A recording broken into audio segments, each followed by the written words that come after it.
Hello दोस्तों, नमस्कार। Welcome to watching this video. हमें उम्मीद है आप सब बहुत अच्छे होंगे, स्वस्थ होंगे, मस्त होंगे। आपकी पढ़ाई लिखाई एकदम बेहतरीन चल रही होगी।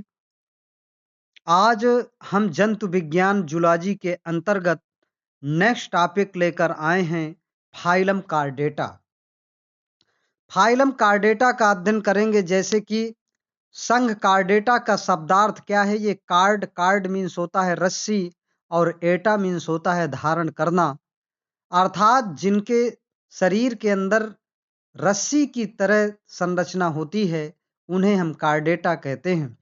कार्डेटा का अर्थ होता है पृष्ठरज्जु। नोटोकार्ड धारक जंतु होते हैं।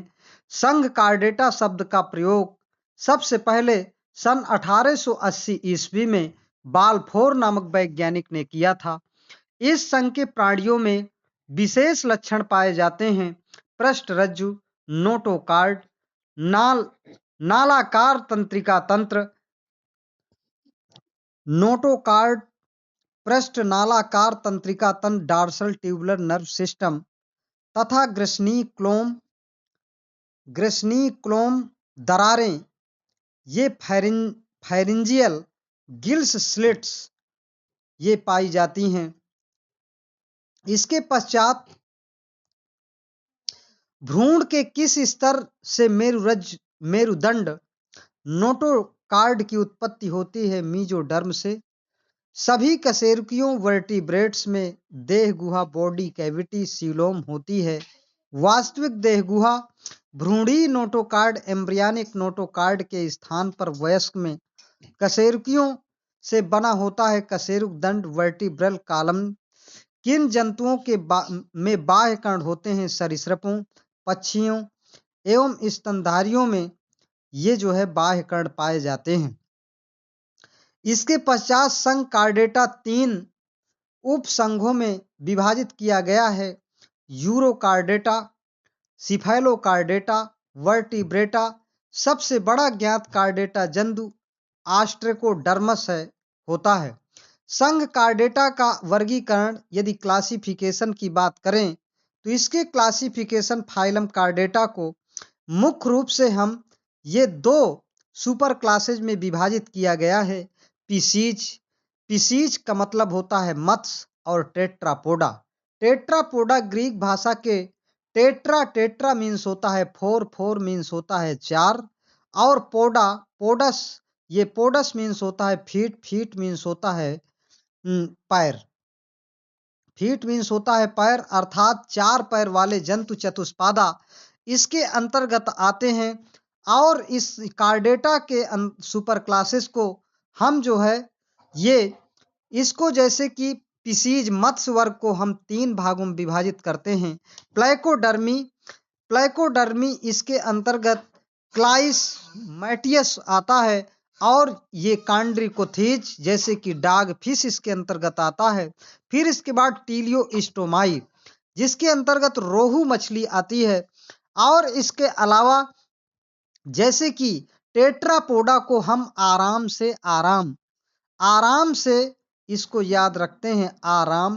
आराम से याद रखते हैं। आराम जैसे ARAM आराम। आराम ए से होता है एम्फीबिया मीन्स होता है उभयचर। आर से होता है रिप्टीलिया मीन्स होता है सरीसृप। एवीज ए से होता है एवीज का मतलब है पक्षी वर्ग। एम से होता है मैमेलिया का अर्थ है स्तनधारी वर्ग। इस प्रकार से ये जो है इसका वर्गीकरण कार्डेटा का करते हैं। और ये वर्गीकरण के अंतर्गत जैसे कि संघ यूरोकार्डेटा सब फाइलम यूरोकार्डेटा का तात्पर्य यूरोज मीन्स होता है टेल मीन्स होता है पूंछ और कार्डा मीन्स होता है नोटोकार्ड मतलब पृष्ठरज्जु जिसमें मेरुदंड ये नोटोकार्ड डिंभक की पूंछ की तरह सीमित हो।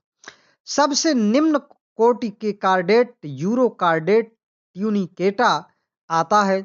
उपसंघ सिफेलोकार्डेटा का तात्पर्य ये है कि ये सिफेलोज मीन्स होता है हेड मीन्स होता है सिर और कार्डा मीन्स होता है नोटोकार्ड, अर्थात इसमें जो है सिर की तरफ जो नोटोकार्ड जिनमें पाई जाती है उसे हम सिफेलोकार्डेट के नाम से जानते हैं। इसके बाद सिफाइलोकार्डा का अर्थ कार्डेटा का अर्थ जिन जंतुओं के शरीर के अग्र सिरे पर फैली नालवत तंत्रिका रज्जु होती है उन्हें हम सिफाइलोकार्डेटा कहते हैं। यूरोकार्डेटा यूरोकार्डेटा के उदाहरण है हार्डमानिया, एडिसिया और पाइरोसोमा। सिफाइलोकार्डेटा के उदाहरण है एम्फियाक्सस या ब्रेंकियोस्टोमा। जिस समूह के जंतुओं की खोपड़ी खोपड़ी नहीं पाई जाती है उन्हें हम एक्रेनिएटा ग्रुप एक्रेनिएटा कहते हैं। जिस समूह के जंतुओं में खोपड़ी नहीं पाई जाती उन्हें हम एक्रेनिएटा के नाम से जानते हैं।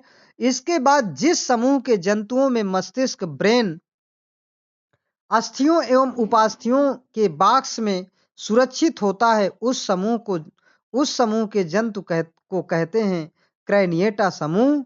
अर्थात मतलब जिन जंतुओं का मस्तिष्क अस्थियों एवं उपास्थियों में बक्सा जैसे सुरक्षित रहता है, बक्सा के अंदर जैसे, उन्हें हम क्रैनिएटा कहते हैं। जिनमें नहीं सुरक्षित रहता उसे एक्रेनिएटा कहते हैं।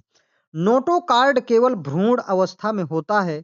ये उपसंघ सब फाइलम वर्टिब्रेटा के अंतर्गत आता है। विभाग एग्नैथा डिवीजन एग्नैथा का आशय क्या है? ग्रीक भाषा के ए का मतलब होता है absent और गैनात का मतलब होता है, ये नैथोज का मतलब होता है, जा मतलब होता है जबड़ा।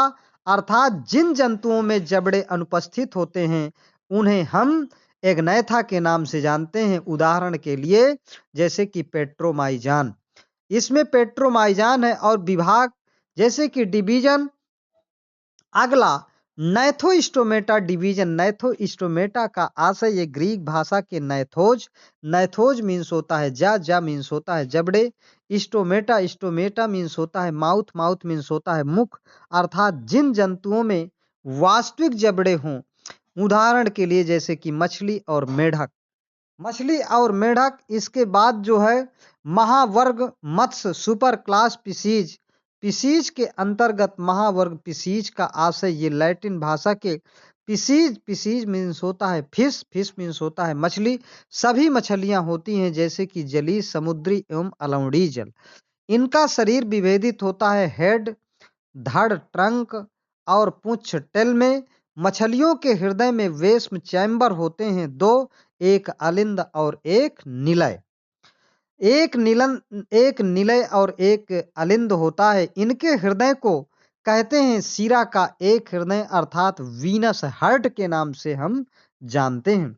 सिरा का हृदय वीनस हार्ट में रुधिर परिसंचरित होता है, केवल अशुद्ध रुधिर इम्प्योर ब्लड परिसंचरित होता है। इनका रुधिर ब्लड शुद्ध होता है क्लोमोगिल्स में। इनमें रुधिर परिसंचरण ब्लड सर्कुलेशन होता है एक पथी या यूनी सर्किट। क्लोम गिल्स होते हैं 5 से 7 जोड़ी पेयर्स। और इसके बाद इनका वृक्क किडनी किस प्रकार का होता है? मीसोनेफ्रॉन प्रकार का होता है। इसके बाद क्रैनियल या कपाल तंत्रिकाएं जिन्हें हम क्रैनियल नर्व्स कहते हैं। क्रैनियल नर्व्स कितनी पाई जाती हैं? 10 जोड़ी 10 पेयर्स पाई जाती हैं। इसके पश्चात इनकी शिशु अवस्था को कहते हैं फ्राई। मछली के शिशु अवस्था को क्या कहते हैं? फ्राई कहते हैं। विद्युत इलेक्ट्रिक उत्पन्न करने वाली मछली टॉर्पीडो या विद्युत रे इलेक्ट्रिक फिश के नाम से जानते हैं। हथौड़ा शीर शार्क, हैमर हेडेड शार्क मछली को कहते हैं। स्फिरना उपास्थिल एवं अस्थिल मछलियों के मध्य संयोजक कड़ी कनेक्टिंग लिंक का कार्य कौन करता है? काइमेरा कनेक्टिंग लिंक का कार्य करता है। इसके बाद क्लास उभयचर या क्लास एम्फीबिया वर्ग एम्फीबिया।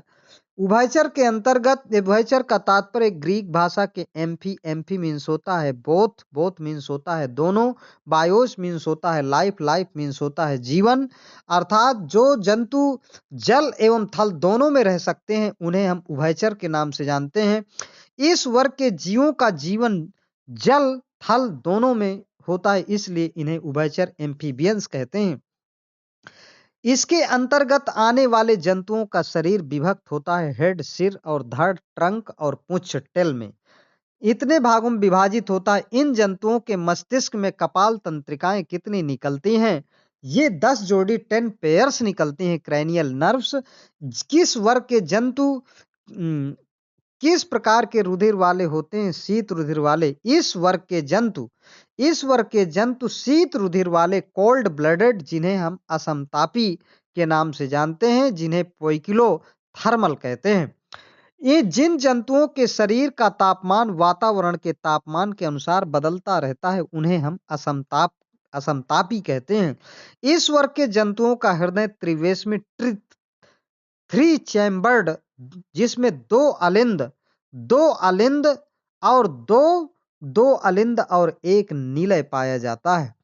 इन जंतुओं में एक जोड़ी वृक्क किडनी होती हैं, जिन्हें हम मीसोनेफ्रॉन्स कहते हैं। मीसोनेफ्रॉन्स प्रकार के होते हैं। इस वर्ग के उदाहरण जैसे कि मेढक, फ्रॉग, जलीय कुत्ता, मड पप्पी, इसके बाद चीता, सैलामेंडर, टाइगर सैलामेंडर, गुफा सैलेंडामेंडल, केव सैलामेंडर। इनमें श्वसन, रेस्पायरेशन, क्लोम्स, गिल्स एवं त्वचा, स्किन्स तथा फेफड़ों, लंग्स, मुख, ग्रसनी, गुहा, वोकल कैविटी मतलब फेरेंजियल कैविटी के द्वारा होता है। इनमें लाल रुधिर कणिका, रेड ब्लड कार्पोसेल्स कैसी होती हैं? केंद्रक युक्त होती हैं, अर्थात न्यूक्लिएटेड पाई जाती हैं, केंद्रक युक्त पाई जाती हैं। फिर इसके बाद क्लास रिप्टीलिया, जिसे हम वर्ग सरीसृप के नाम से जानते हैं। वर्ग सरीसृप के नाम से जानते हैं। इसमें वर्ग सरीसृप के अंतर्गत सबसे महत्वपूर्ण बात यह है कि इस वर्ग का तात्पर्य लैटिन भाषा के रेप्टम शब्द से बना है। रेप्टम का अर्थ होता है टू क्रीप, अर्थात चलना, अर्थात वास्तविक प्रथम स्थलीय जंतु ये चलने वाले रहे। पूर्ण रूप से प्रथम स्थलीय जंतु सरीसृप वर्ग के जंतु रहे। रेप्टिलिया वर्ग के जंतुओं का शरीर विभक्त होता है सिर, हेड, धड़, ट्रंक और पुच्छ, टेल में, आदि में। और इस वर्ग के जंतु किस प्रकार के रुधिर वाले होते हैं? शीत रुधिर वाले, कोल्ड ब्लडेड या असमतापी होते हैं। इनमें श्वसन के लिए होते हैं फेफड़े, लंग्स जो है इनमें श्वसन के लिए होते हैं। सरीसृपों की त्वचा होती है खुरदरी व शुष्क। सरीसृपों में क्लोम, दरारें या गिल क्लिफ्ट्स पाई जाती हैं केवल भ्रूणावस्था में। इन जंतुओं का हृदय हार्ट में वेस्म चैम्बर्स होते हैं 4, 2 अलिंद और 2 निलय। यहां से 2 अलिंद और 2 निलय शुरू हो जाते हैं। और मगर और घड़ियाल के हृदय में कोष्ठ पाए जाते हैं 4। और संसार का सबसे भारी सर्प एनाकोंडा अजगर, ये लगभग 10 मीटर लंबा होता है। सबसे बड़ी छिपकली होती है कोमोडो ड्रैगन, जो 3 मीटर, कोमोडो ड्रैगन 3 मीटर की होती है। उड़ने वाली छिपकली का नाम होता है ड्रैको। वृक्षाश्रयी मेढक, ट्री फ्रॉग्स है हाइला। घोंसला बनाकर रहने वाला सर्प है नागराज। मगरमच्छ क्रोकोडाइल का हृदय होता है 4 कोष्ठी, 4 चैम्बर्ड। वर्तमान में सबसे बड़ा सरीसृप कौन सा है? मगरमच्छ क्रोकोडाइल है। सरीसृपों का युग, एज ऑफ रेप्टाइल, ये मीसोजोइक महाकल्प को कहते हैं, मीसोजोइक इरा को कहते हैं, यही है। अब इसके बाद पक्षी वर्ग मतलब क्लास एवीज के अंतर्गत हमें जो है पढ़ना है। जैसे कि इस वर्ग का विशेष लक्षण ये है कि त्वचा पर कोमल परों, फीदर्स का आवरण होता है। पक्षियों का शरीर विभक्त होता है हेड, सिर, गर्दन, नेक, धड़, ट्रंक तथा पुच्छ, टेल आदि में। इन पक्षियों का शरीर होता है नौकाकार, धारा रेखी, स्ट्रेमलाइज्ड। संसार का सबसे बड़ा पक्षी है शुतुरमुर्ग। संसार का सबसे छोटा पक्षी हमिंग बर्ड है। सबसे बड़ा अंडा किस पक्षी का होता है? शुतुरमुर्ग का। शुतुरमुर्ग का सबसे बड़ा अंडा होता है। सरीसृप तथा पक्षियों के मध्य की संयोजक कड़ी हम किसे कहते हैं? ये सरीसृप और ये आर्क्योप्टेरिक्स एक जो है सरीसृप एवं पक्षी वर्ग के मध्य की संयोजक कड़ी हम आर्क्योप्टेरिक्स को कहते हैं। पक्षियों की हड्डियां होती हैं वायु से भरी छिद्रयुक्त होती हैं। हमारे शरीर मतलब पक्षियों की जो हड्डियां होती हैं खोखली होती हैं। हमारे देश का राष्ट्रीय पक्षी मोर, जिसका वैज्ञानिक नाम पैवो क्रिस्टेट्स है। हमारे देश का सबसे बड़ा चिड़ियाघर अलीपुर का कोलकाता में है। विश्व का सबसे बड़ा चिड़ियाघर क्रूजर पार्क दक्षिण अफ्रीका में है। पक्षियों की लाल रुधिर कणिकाएं आरबीसी केंद्रक में न्यूक्लिएटेड होती हैं। और इसके अलावा पक्षियों में कपाल तंत्रिकाएं क्रैनियल कैविटी क्रैनियल नर्व्स की संख्या ये 12 जोड़ी होती है। पक्षी उत्सर्जन करते हैं यूरिक एसिड से। इनमें वृक्क किडनी होती हैं। मेटानेफ्रिक प्रकार के पक्षी होते हैं नियत तापी। सबसे छोटी भारतीय चिड़िया सनबर्ड होती है। सनबर्ड सबसे तेज उड़ने वाला पक्षी अबाबील स्विफ्ट होता है। दृष्टि एवं सुनने की संवेदनाएं सबसे अधिक होती हैं पक्षियों में। सबसे अधिक जीने वाला पक्षी है शुतुरमुर्ग। और इसके बाद वर्ग स्तनधारी क्लास मैमेलिया के अंतर्गत ये वर्ग स्तनधारी शब्द का तात्पर्य है ग्रीक मैमल। मैमल मीन्स होता है स्तनी। संसार का सबसे बड़ा स्तनधारी ब्लू व्हेल है। संसार का सबसे छोटा स्तनधारी छछूंदर श्रिव है। एमनियोटा ग्रुप के अंतर्गत आते हैं सरीसृप पक्षी एवं स्तनधारी वर्ग आते हैं। भारत का राष्ट्रीय पशु बाघ, जिसका वैज्ञानिक नाम पैंथेरा टिग्रिस है। अंडे देने वाला स्तनधारी है एकिडना और डक बिल प्लेटिपस। उड़ने वाली लोमड़ी को कहते हैं चमगादड़। उड़ने वाली लोमड़ी कहते हैं चमगादड़ को। और स्तनधारी वे जीव होते हैं जिनमें चुनचुक पाए जाते हैं। वर्ग स्तनधारी को 3 वर्गों में विभक्त किया गया है, प्रोटोथीरिया, मेटाथीरिया और यूथीरिया। प्रोटोथीरिया के अंतर्गत आते हैं एकिडना और डक बिल प्लेटिपस। और मेटाथीरिया के अंतर्गत कंगारू और यूथीरिया के अंतर्गत मानव, बकरी, भैंस। अर्थात प्रोटोथीरिया ऐसे मतलब ऐसे प्रोटोथीरिया के अंतर्गत ऐसे जीव आते हैं जो अंडे देते हैं लेकिन अपने बच्चों को दूध पिलाते हैं। मेटाथीरिया के अंतर्गत दूध पिलाते हैं अपने बच्चों को लेकिन वह परिपक्व बच्चे को जन्म देते हैं जैसे कंगारू। और यूथीरिया के अंतर्गत पूरी तरह से विकसित बच्चे का जन्म देते हैं और बच्चों को दूध पिलाने का काम करती हैं। अब इसके पश्चात जैसे कि रात में उड़ने के लिए संकेत रडार पाया जाता है चमगादड़ में पाया जाता है। इसके बाद स्तनधारियों के हृदय में बेस पाए जाते हैं, 4 चैम्बर पाए जाते हैं। मनुष्य के अतिरिक्त सबसे बुद्धिमान स्तनधारी है डॉल्फिन मछली। डॉल्फिन जो है डॉल्फिन सबसे बुद्धिमान प्राणी आता है जो स्तनधारी के अंतर्गत आता है। मनुष्य के गर्दन में कितनी कशेरुकाएं होती हैं? मनुष्य के गर्दन में 7 कशेरुकाएं पाई जाती हैं। सभी स्तनधारियों गर्दन की ग्रीवा में कशेरुकाएं होती हैं 7। इस स्तनधारी होते हैं नियततापी। इनका शरीर विभक्त होता है सिर, गर्दन, धड़ और पूंछ में। अमेरिका में पाया जाने वाला कौन सा चमगादड़ सोते हुए जंतुओं के शरीर का खून चूसता है? ये वैम्पायर चमगादड़। यूरोप तथा उत्तरी अमेरिका में कौन सा जंतु जगत कुशल इंजीनियर कहा जाता है? बीवर को कुशल इंजीनियर कहा जाता है। इसके बाद जंतु जगत का सबसे ऊंचा जंतु कौन सा है? जिराफ, जिसे हम डेलिस जिराफ, जिसका वैज्ञानिक नाम कैमेलोपार डेलिस। ऊंचाई इसकी लगभग 7 मीटर होती है। सामान्यतः मानव का तापमान कितना होता है? 98.6 फ़ारेनहाइट।